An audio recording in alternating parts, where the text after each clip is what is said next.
बहुत सारे लोगों की डिमांड है कि ऑपरेशन सिंदूर के बाद ऑपरेशन बॉलीवुड होना चाहिए, क्योंकि जो लोगों ने चुप्पी साध के रखी थी और जो लोगों ने बोला था वो तो कमाल है, लेकिन जो लोगों ने नहीं बोला था उनको आप सभी जानते हो। है, छोड़ो इनको। कहानी सुन। कारगिल का युद्ध चल रहा था।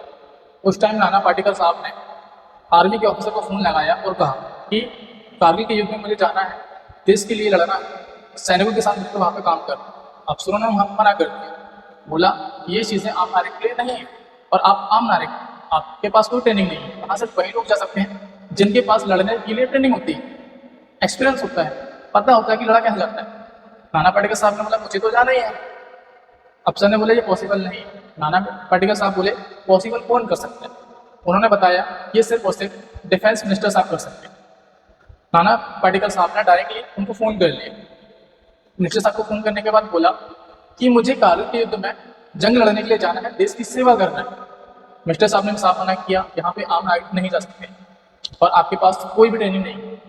इतने में नाना पाटेकर साहब ने कहा मुझे सारी ट्रेनिंग आती है, बंदूक चलाने से लेके युद्ध लड़ने तक मैं सारी चीज़ें कर लेता हूँ। ये सुनकर मिनिस्टर साहब चौंक गए। चौंकने के बाद क्या था, उन्होंने पूछा कब जाना है। उन्होंने बोला मुझे अभी जाना है। वो डायरेक्टली क्या किए, वहाँ से चले गए आर्मी के साथ।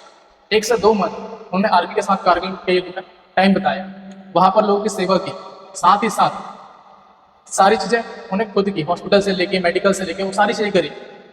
एक हीरो जो होता है ना, वो एंटरटेनमेंट के लिए बस नहीं, जब देश की बात आ जाती है और देश के लिए खड़ा हो जाता है, असली हीरो वो होता है।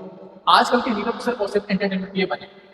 आपको ऑलरेडी पता है, बताने की नहीं, बट अगर कहानी सुनानी है तो आपको नाना पाटेकर साहब को सुनाना चाहिए।